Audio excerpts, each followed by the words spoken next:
அன்பு நேயர்களே அனைவருக்கும் இனிய வணக்கம். இது Vatican top 10 sponsored by Black Thunder, Ooty main road, Mettupalayam. Vatican top 10 நிகழ்ச்சியை ஒளிபரப்ப உதவியவர்கள் பிளாக் தண்டர்,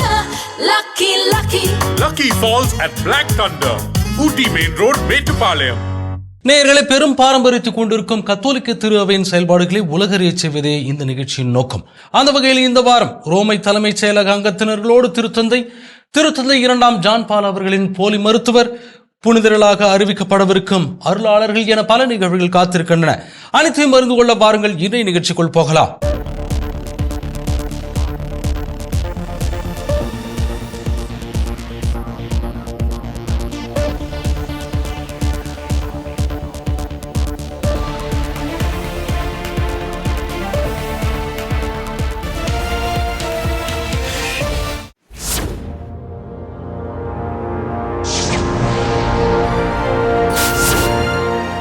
கடந்த வார பொது பார்வையாளர்கள் சந்திப்பில் திருத்தந்தை 14 லியோ அவர்கள் இளைஞர்களுக்காக கூறிய செய்தியை குறித்து இன்றைய நிகழ்ச்சியின் முதல் பகுதியாக பார்ப்போம். கடந்த வார பொது பார்வையாளர்கள் சந்திப்பு தொடங்குவதற்கு முன்பு திருத்தந்தை 14 லியோ அவர்கள் அவருடைய வாகனத்தில் வலம் வந்தார். அது இறைமக்கள் மத்தியில் ஆழமான உணர்வுகளை தூண்டும் ஒரு மிகச் சிறப்பான தருணமாய் அமைந்திருந்தது. வழக்கத்தின்படி திருத்தந்தையின் பாதுகாப்பு பணியில் இருந்தவர்கள் குழந்தைகளை அவரிடம் கொண்டு வந்தனர். அதோடு இந்த முறை அவருக்கு பாரம்பரிய அமெரிக்க சின்னமான ஒரு பேஸ்பால் பந்தும் வழங்கப்பட்டது. அதில் அவர் கையொப்பமிட்டார். திருத்தந்தை அவர்கள் அனைவரையும் வாழ்த்திவிட்டு தனது மறைக்கல்வியை தொடங்கினார். இந்த முறை உழைப்பு என்ற தலைப்பில் கவனம் செலுத்தினார். ரோமையில் வெப்பம் அதிகரித்திருந்த போதிலும் புனித பேதுரு சதுக்கம் மக்கள் கூட்டத்தால் நிரம்பி வழிந்தது. அவர்கள் அவருடைய போதனையை உன்னிப்பாக கேட்டனர். குறிப்பாக இளைஞர்களுக்கு நான் சொல்ல விரும்புவது, காத்திருக்க வேண்டாம், ஆனால் நமது திராட்சை தோட்டத்தில் பணியாற்ற நம்மை அழைக்கும் ஆண்டவருக்கு ஆர்வத்துடன் பதிலளியுங்கள். தாமதிக்க வேண்டாம், ஏனெனில் ஆண்டவர் தாராளமானவர். நீங்கள் ஏமாற்றமடைய மாட்டீர்கள். அவருடைய திராட்சை தோட்டத்தில் பணிபுரிவதன் மூலம் உங்களுக்குள் இருக்கும் என் வாழ்க்கையின் அர்த்தம் என்ன என்ற கேள்விக்கு ஆழமான பதில் கிடைக்கும். மறைக்கல்வி உரைக்கு பிறகு திருத்தந்தை லியோ அவர்கள் உலகெங்கிலும் இருந்து வந்திருந்த பல்வேறு மொழி பேசும் குழுக்களை வாழ்த்தினார்.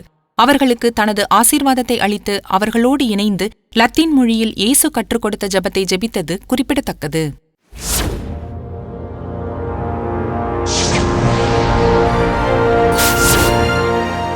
அமெரிக்காவில் வாழும் இத்தாலிய அமெரிக்கர்களை வத்திக்கானில் சந்தித்த திருத்தந்தை அவர்கள் அவர்களிடம் கூறிய செய்திகளை இந்த பகுதியில் பார்ப்போம்.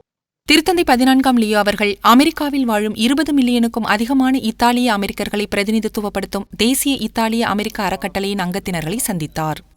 இளைஞர்களுக்கு இத்தாலிய பண்பாடு மற்றும் வரலாறு குறித்து தொடர்ந்து கற்பிக்கும் உங்கள் பணியும், இரு நாடுகளிலும் வழங்கப்படும் உதவித்தொகை மற்றும் பிற தொண்டு உதவிகள் போன்றவையும் 2 நாடுகளுக்கும் இடையே உள்ள தொடர்பை பராமரிக்க உதவுகிறது. தானும் ஒரு இத்தாலிய அமெரிக்கர் என்பதால் திருத்தந்தை 14 லியோ அவர்கள் குடிபெயர்ந்த பலருக்கு எதிர்நோக்கின் அடித்தளமாக கத்தோலிக்க நம்பிக்கை இருந்தது என்று விளக்கினார். திருத்தந்தை லியோ அவர்கள் லத்தீனுக்கு பதிலாக ஆங்கில மொழியில் ஆசீர்வாதம் அளித்து பொது பார்வையாளர்கள் சந்திப்பை நிறைவு செய்தது நெகிழ்ச்சியான தருணமாக இருந்தது. The blessing is written in Latin, but I think we can do it in English. The Lord be with you. பின்னர் அமெரிக்காவின் பழைய மாணவர் கல்லூரியான வில்லனோவா பல்கலைக்கழகத்தின் தொப்பியை இந்த அறக்கட்டளையின் தலைவர் திருத்தந்தை லியோ அவர்களுக்கு பரிசளித்தார். திருத்தந்தை அவர்களும் அனைவரும் மகிழும் வண்ணம் அதை உடனடியாக அணிந்து பார்த்தது குறிப்பிடத்தக்கது.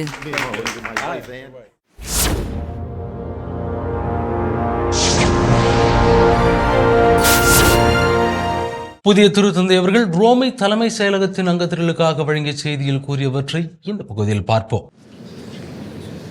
ரோமை தலைமைச் செயலகம் என்பது அந்நகரின் மிக பழமையான அமைப்புகளில் ஒன்றாகும். மேலும் இது வத்திக்கான் அரசணையத்தின் மிக உயர்ந்த பகராளித்துவம் கொண்ட அமைப்பாகும். திருத்தந்தை 14 லியோ அவர்கள் இந்த துறையின் உயர் அதிகாரிகளை கடந்த வாரம் சந்தித்தார். மேலும் அவர்களின் பணி மற்றும் திரு அவை பணிகளுக்கான அவர்களின் ஆதரவு குறித்து அவர்களிடம் பேசினார்.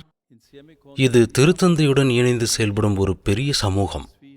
உலகெங்கிலும் உள்ள இறைமக்களின் கேள்விகள், சிரமங்கள், சவால்கள் மற்றும் நம்பிக்கைகளை நாம் ஒன்றாக பகிர்ந்து கொள்கிறோம். திருத்தந்தை 14 லியோ அவர்கள் தயாரித்திருந்த உரையை தாண்டி தனது உண்மையான நன்றியுணர்வை அவர்களுக்கு வெளிப்படுத்தினார். அப்போது அவர் தனக்காக எழுதப்பட்டிருந்த உரையில் அவர் கூறவிருந்த செய்தி இல்லை என்றும், ஆனால் தான் உண்மையை சொல்வதாக கூறி தான் தனியாக இல்லை என்பதை அறிவது அவருக்கு ஆறுதல் அளிக்கிறது என்றும், திருத்தந்தை ஒருவர் மட்டும் தனித்து முன்னேற்றம் காண முடியாது என்பதும், திருப்பிடத்திற்குள் உரோமை தலைமைச் செயலகம் மற்றும் அனைவரின் ஒத்துழைப்பை நம்பியிருப்பது மிகவும் அவசியம் என்பதும் தெளிவாகிவிட்டதாக குறிப்பிட்டார். இந்த துறையின் தலைவராக கர்தினால் பரோலின் அவர்கள் பதவி வகிக்கிறார். இவர் திருத்தந்தையின் முதன்மை உடனுழைப்பாளராவார். அவருக்கு உலகின் அனைத்து கண்டங்களிலிருந்தும் 246 ஊழியர்களை கொண்ட ஒரு குழு ஆதரவளிக்கிறது. செர்ஜியோ மட்டரெல்லா அவர்கள் 10 ஆண்டுகளாக இத்தாலியின் தலைவராக உள்ளார். வத்திக்கானுக்கு அடுத்தபடியாக உள்ள நாடு இத்தாலி என்பதால் திருத்தந்தை 14ஆம் லியோ அவர்களின் முதல் சந்திப்புகளில் ஒன்று இத்தாலிய அதிபருடன் இருக்கும் என்று எதிர்பார்க்கப்பட்டது. திருத்தந்தையின் பணி பொறுப்பேற்பு திருப்பலியில் இவர்கள் திருத்தந்தை அவர்களுக்கு வாழ்த்து தெரிவித்திருந்தாலும் இது இவர்களின் முதல் அதிகாரப்பூர்வ சந்திப்பாகும். திருத்தந்தை லியோ அவர்கள் சிவப்பு நிற மொசட்டா மற்றும் திருத்தந்தையின் ஸ்ட்ரோல் எனப்படும் திருநேரியலையும் அணிந்து மட்டரெல்லா அவர்களை வரவேற்றார். பின்னர் இருவரும் சுமார் 40 நிமிடங்கள் பேசினார்கள். இருவரும் பரிசுகளை பரிமாறிக்கொண்ட பிறகு இத்தாலிய தலைவருடன் நல்லுறவை கொண்டிருந்த திருத்தந்தை பிரான்சிஸ் அவர்களுக்கு அஞ்சலி செலுத்தப்பட்டது. வழக்கம்போல் திருத்தந்தையுடனான சந்திப்பிற்கு பிறகு வெளியுறவுத்துறை செயலர் கர்தினால் பரோலின் அவர்களோடு மட்டரெல்லா அவர்களின் சந்திப்பு நடைபெற்றது. அங்கு விவாதிக்கப்பட்ட தலைப்புகளில் உக்ரைன் மற்றும் மத்திய கிழக்கில் நடந்த மோதல்களும் அடங்கும். அன்று காலை திருத்தந்தை லியோ அவர்களின் திட்டங்களில் மேலும் 5 சந்திப்புகள் இடம்பெற்றிருந்தன. அவற்றில் ஒன்று பல்வேறு திரு அவை இயக்கங்களுடனான சந்திப்பாகும். திருத்தந்தை அவர்கள் அவர்களிடம் தனி வரங்கள் குறித்து பேசினார். பல இயக்கங்களையும் சமூகங்களையும் தோற்றுவித்த உங்கள் தனி வரங்களுக்கு நன்றி தெரிவித்துக் கொள்கிறேன். பலர் கிறிஸ்துவிடம் நெருங்கி வந்திருக்கிறார்கள். வாழ்க்கையில் நம்பிக்கையை கண்டறிந்திருக்கிறார்கள். திரு அவையின் தாய்மையை கண்டறிந்திருக்கிறார்கள். மேலும் அவர்கள் தாங்கள் பெற்ற பரிசை நற்செய்தி அறிவிப்பின் மூலமாக மற்றவர்களுக்கு கொண்டு செல்ல விரும்புகிறார்கள். அன்று காலையில் திருத்தந்தை அவர்களின் மற்ற சந்திப்புகளில் ஒன்று டிசம்பர் 2024 தனது நிர்வாகத்தை தொடங்கிய ஐரோப்பிய கவுன்சிலின் தலைவரான அன்டோனியோ கோஸ்டாவுடனானது என்பது குறிப்பிடத்தக்கது.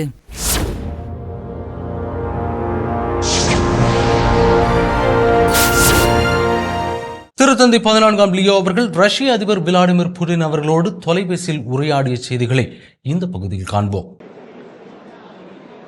கடந்த வாரம் ரஷ்ய அதிபர் விளாடிமிர் புட்டின் மற்றும் திருத்தந்தை 14ஆம் லியோ அவர்களுக்கு இடையே ஒரு தொலைபேசி உரையாடல் நடைபெற்றது. உக்ரைன் நாட்டில் நிலவும் சூழ்நிலை குறித்து விவாதிப்பதற்காக அந்த தொலைபேசி உரையாடல் நடைபெற்றது. ரஷ்யா மற்றும் உக்ரைன் தூதுக்குழுக்களுக்கு இடையே இஸ்தான்புல்லில் நடைபெற்ற 2ஆம் சுற்று பேச்சுவார்த்தைகள் முடிவடைந்த 2 நாட்களுக்கு பிறகு திருத்தந்தை மற்றும் ரஷ்ய அதிபருக்கு இடையிலான அந்த உரையாடல் நடைபெற்றது. துருக்கியில் நடைபெற்ற அந்த பேச்சுவார்த்தை போர் நிறுத்த ஒப்பந்தத்தை எட்டாமல் ஜூன் 2ஆம் நாள் முடிவடைந்தது. ஆனால் கைதிகளை பரிமாறிக்கொள்வதற்கான ஒரு புதிய ஒப்பந்தம் அங்கே கொண்டுவரப்பட்டது. படையெடுப்பு தொடங்கிய மே மாத இறுதியிலிருந்து இந்த வகையான மிகப்பெரிய கைதிகள் பரிமாற்றம் நடைபெற்றது. மொத்தம் 780 கைதிகள் பரிமாற்றப்பட்டனர். இந்த நடவடிக்கை துருக்கிய நகரத்தில் நடந்த முதல் சுற்று பேச்சுவார்த்தையின் நேரடி விளைவாகும். உக்ரைன் அதிபர் ஜெலன்ஸ்கி அவர்களின் கூற்றுப்படி அடுத்த சுற்று பரிமாற்றங்களில் ஒவ்வொரு பக்கத்திலிருந்தும் 1000 கைதிகள் இடம்பெறுவார்கள். அதில் கடுமையாக காயமடைந்த வீரர்கள் மற்றும் 18 முதல் 25 வயதுக்குட்பட்ட இளைஞர்களுக்கு முன்னுரிமை வழங்கப்படும். இத்தகவல்கள் அனைத்தும் திருத்தந்தை மற்றும் ரஷ்ய தலைவருக்கு இடையிலான தொலைபேசி அழைப்பின் ஒரு பகுதியாக இருந்ததாக தெரிகிறது.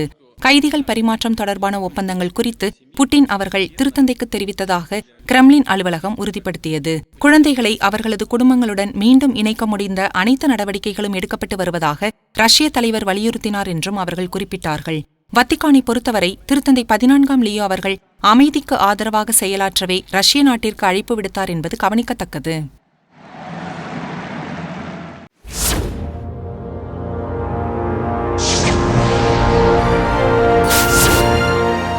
திருத்தந்தை 2ஆம் ஜான் பால் அவர்களின் மருத்துவராக தன்னைத்தானே காட்டிக்கொண்ட போலி மருத்துவர் குறித்து இந்த பகுதியில் பார்ப்போம். தன்னை திருத்தந்தை 2ஆம் ஜான் பால் மற்றும் 54 கர்தினால்களின் மருத்துவர் என்று கூறிக்கொண்ட ஒருவர் புதுமையான ஸ்டெம் செல் மாற்று அறுவை சிகிச்சைகள் மூலம் ஆட்டிசத்தை குணப்படுத்துவதாக உறுதியளித்தார். ஆனால் அவர் ஒரு மோசடி செய்பவர் என்பது தற்போது தெரிய வந்துள்ளது. அர்ஜென்டினாவைச் சேர்ந்த 63 வயதான இந்த போலி மருத்துவர் இப்போது வீட்டு காவலில் உள்ளார். சட்டவிரோதமாக மருத்துவம் செய்தல் மற்றும் நோயாளிகளை ஏமாற்றுதல் உள்ளிட்ட பல குற்றச்சாட்டுகளை அவர் எதிர்கொள்ள வேண்டும். காவல்துறை நடவடிக்கையின் அடிப்படையில் கடுமையான ஆட்டிசம் உள்ள நோயாளிகளின் 400 கோப்புகளும் காலாவதியான மருத்துவப் பொருட்களும் பயன்படுத்த தடை செய்யப்பட்ட பொருட்களும் மற்றும் சிறுநீர் இரத்த சோதனை குழாய்களும் அவருடைய இருப்பிடத்தில் கண்டெடுக்கப்பட்டுள்ளன. நரம்பியல் கோளாறுகளுடன் கூடிய 15 வயது சிறுவனின் பெற்றோர் கொடுத்த புகாரின் அடிப்படையில் இவை அனைத்தும் வெளிவரத் தொடங்கியது. அச்சிறுவனுக்கு சோதனை சிகிச்சைகளை வழங்கிய இந்த குற்றம் சாட்டப்பட்ட போலி மருத்துவர் அதற்காக 2 ஆண்டுகளில் 30,000 யூரோக்கள் வரை கட்டணம் வசூலித்திருக்கிறார். இந்த போலி மருத்துவர் என்ன விற்றார் என்பதை மக்கள் கவனத்தில் கொள்ள வேண்டும் என்று காவல்துறை தெரிவிக்கிறது. அவரது வலைத்தள தகவல்களில் 2000 ஆண்டு முதல் தான் திருத்தந்தை 2ஆம் ஜான் பால் அவர்களின் தனிப்பட்ட மருத்துவர் என்று அங்கு குறிப்பிடப்பட்டுள்ளது. விசாரணையில் இந்த கூற்று முற்றிலும் தவறானது என்று பாதுகாப்பு படைகள் கண்டறிந்துள்ளது குறிப்பிடத்தக்கது.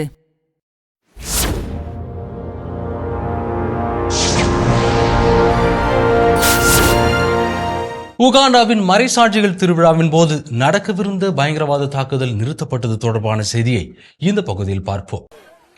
ஜூன் 3ஆம் நாளன்று ஆப்பிரிக்க தலைநகரில் அமைந்துள்ள இந்த உகாண்டா புனித தலத்தில் 2 ஆயுதமேந்திய பயங்கரவாதிகள் பெரும் படுகொலையை நடத்த முயற்சி செய்திருக்கிறார்கள்.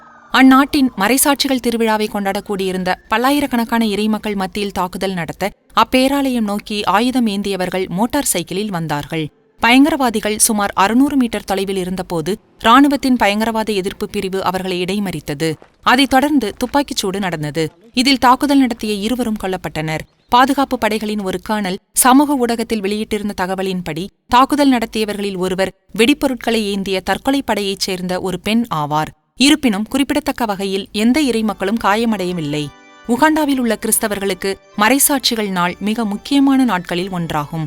இது 1964 திருத்தந்தை 6ஆம் பவுல் அவர்கள் புனிதராக உயர்த்திய தங்கள் நம்பிக்கையின் பொருட்டு கொல்லப்பட்ட ஒரு குழுவினரை நினைவூட்டும் நிகழ்வாகும். திருத்தந்தை பிரான்சிஸ் அவர்கள் 2015ஆம் ஆண்டு உகாண்டாவிற்கு பயணம் மேற்கொண்ட போது மறைசாட்சிகள் கொல்லப்பட்ட இடத்தில் நின்று ஜெபித்தார். அவர்களின் சாட்சிய வாழ்வு அவர்களுக்கு நம்பிக்கையின் நாயகர்கள் என்ற பெயரை பெற்றுத் தந்துள்ளது என்பது குறிப்பிடத்தக்கது.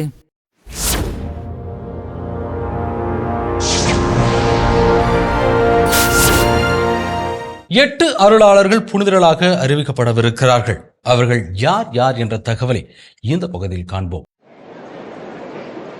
ஜூன் 13ஆம் நாளன்று 5 ஆண்கள் மற்றும் 3 பெண்கள் ஆகிய 8 அருளாளர்களுக்கு புனிதர் பட்டமளிக்கும் நாள் அறிவிக்கப்படும் என்று செய்தி வெளியாகியிருந்தது. இவர்களில் ஒரு பேராயரும் 3 அருட்சகோதரிகளும் மற்றும் 4 பொதுநிலை கிறிஸ்தவர்களும் அடங்குவர். இவர்களில் ஏழைகளின் மருத்துவர் என்று அறியப்பட்ட ஜோஸ் கிரெகோரியோ ஹெர்னாண்டஸ் மற்றும் அந்நாட்டில் இயேசுவின் ஊழியர்கள் சபையை நிறுவிய அருட்சகோதரி கார்மென் ரெண்டில்ஸ் ஆகிய இருவரும் வெனிசுலாவின் முதல் புனிதர்கள் ஆவர். இருப்பினும் கார்லோ அக்யூட்டிஸ் அவர்களின் புனிதர் பட்டமளிக்கும் நாள் அறிவிக்கப்படாதது கவனத்தை ஈர்த்துள்ளது. திருத்தந்தை 14ஆம் லியோ அவர்களின் முதல் கர்தினால்கள் சந்திப்பில் விவாதிக்கப்பட உள்ள அருளாளர்களின் பட்டியலில் அவரது பெயர் இல்லை. இந்த அருளாளருக்கு இப்படி நடப்பது இது முதல் முறை அல்ல. 2024ஆம் ஆண்டு மே மாதத்தில் திருத்தந்தை பிரான்சிஸ் அவர்கள் கார்லோ அக்யூட்டிஸ் அவர்கள் தொடர்பான ஒரு புதுமையை அங்கீகரித்தார். 2 மாதங்களுக்கு பிறகு ஜூலை 1ஆம் நாளன்று ஒரு கர்தினால்கள் சந்திப்பு நடைபெற்றது. ஆனால் வியப்பூட்டும் விதமாக அன்று இவருக்காக எந்த நாளும் நிர்ணயிக்கப்படவில்லை. பின்னர் 4 மாதங்களுக்கு பிறகு எதிர்பாராத நிகழ்வு ஒன்று நடந்தது. திருத்தந்தை பிரான்சிஸ் அவர்கள் எந்த முன்னறிவிப்பும் இல்லாமல் ஒரு பொது பார்வையாளர்கள் சந்திப்பின் போது அதற்கான நாளை அறிவித்தார்.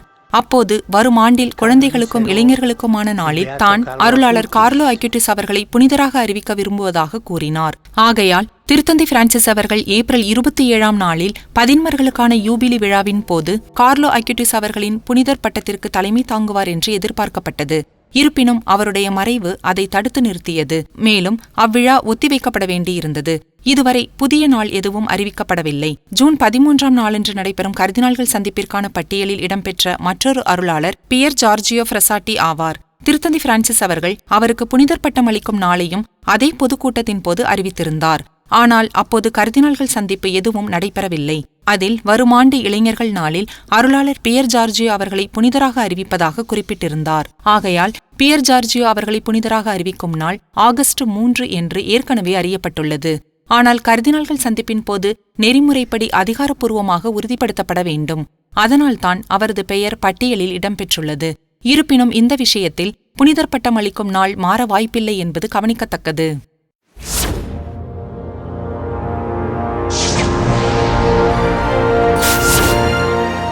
யூபிலி ஆண்டை முன்னிட்டு ரோம் நகர் வரும் திருப்பயணிகளின் எண்ணிக்கை குறித்த தகவலை இந்த பகுதியில் பார்ப்போம். நற்செய்தி அறிவிப்புக்கான பேராயம் ஊடகத்தில் உறுதிப்படுத்திய புள்ளி விவரங்களின்படி யூபிலி ஆண்டிற்காக 10 மில்லியன் திருப்பயணிகள் ரோம் நகருக்கு வந்துள்ளனர். புனித ஆண்டுக்கு பொறுப்பான பேராயத்தின் தகவல்படி இந்த எண்ணிக்கை டிசம்பர் 24 அன்று புனித பேதுரு பேராலயத்தில் உள்ள புனித கதவு திறக்கப்பட்டதிலிருந்து மே 30 வரையிலான காலப்பகுதியை உள்ளடக்கியதாகும். இது யூபிலி தொடங்கி கிட்டத்தட்ட 6 மாதங்கள் நிறைவடைவதை குறிக்கிறது. இதுவரை 2025ஆம் ஆண்டு முழுவதற்குமாக எதிர்பார்க்கப்பட்ட 32 மில்லியன் திருப்பயணிகளில் 1/3 பங்கிற்கு சற்று அதிகமாகவே உள்ளது. கார்லோ அக்யூட்டிஸ் அவர்களுக்கு புனிதர் பட்டம் அளிக்கும் நிகழ்வு மற்றும் மிகுந்த எதிர்பார்ப்புடன் காத்திருக்கும் இளைஞர் யூபிலி போன்ற பல முக்கிய யூபிலி நிகழ்வுகள் இன்னும் நிகழவிருக்கின்றன. இது குறைந்தது 1 மில்லியன் மக்களை ரோம் நகர் நோக்கி ஈர்க்கக்கூடும். ஜனவரி, பிப்ரவரி மற்றும் மார்ச் மாத தொடக்கம் ஆகியவை ரோம் நகரத்தில் சுற்றுலா பயணிகள் குறைவாக இருக்கும் மாதங்கள் என்பதையும் கருத்தில் கொள்ள வேண்டும். புனித வாரத்திற்கு பிறகு வெப்பமான வானிலை வந்தவுடன் இந்த எண்ணிக்கை உயரத் தொடங்கியிருக்கிறது. உண்மையில் வெப்பக்காலமாக இருந்தாலும் திருப்பயணிகள் மற்றும் சுற்றுலா பயணிகளின் வருகை பொதுவாக கோடைக்காலம் முழுவதும் தொடர்கிறது.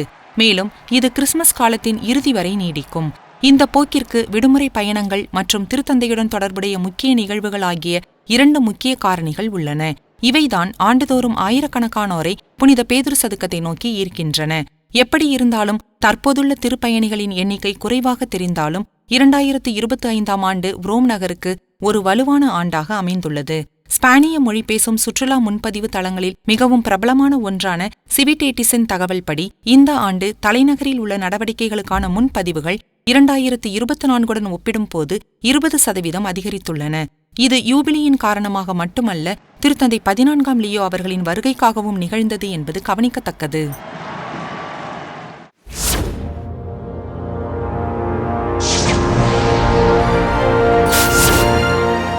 கடந்த மாதங்களில் பொதுமக்கள் பார்வைக்கு வைக்கப்பட்ட புனித அவிலா தெரசா அவர்களின் பூவுடல் திரும்பவும் பூட்டப்படுகிறது.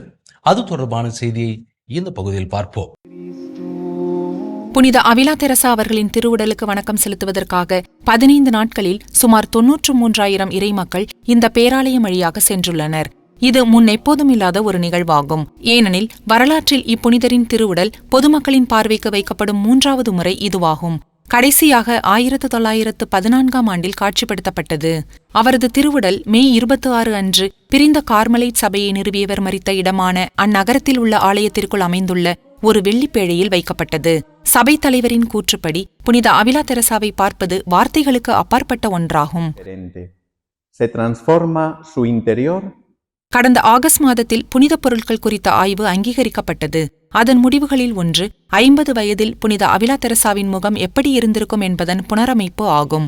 இது 14ஆம் நூற்றாண்டின் ஸ்பானிய புனிதரின் மிக துல்லியமான தோற்றமாக கருதப்படுவது குறிப்பிடத்தக்கது.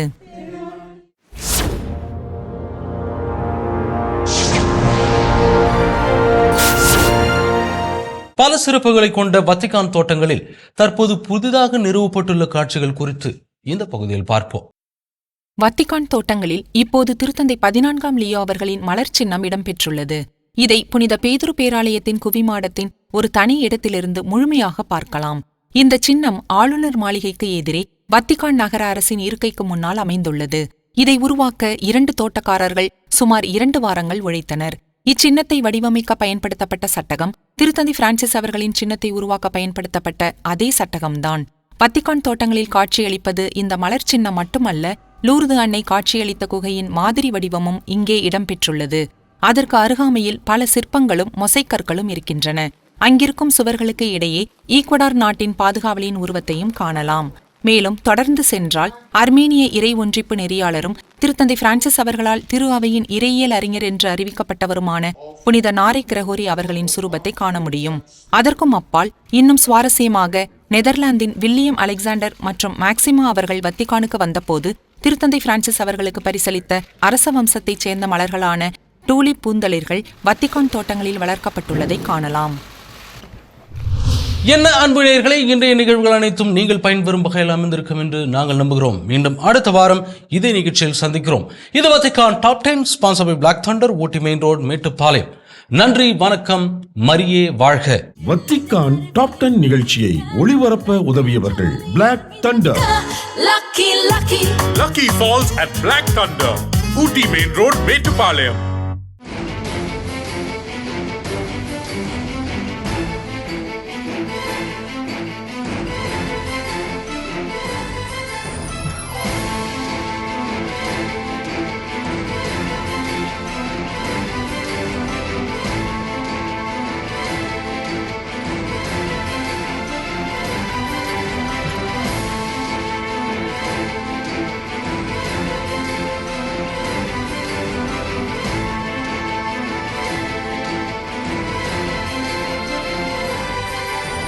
Thunder.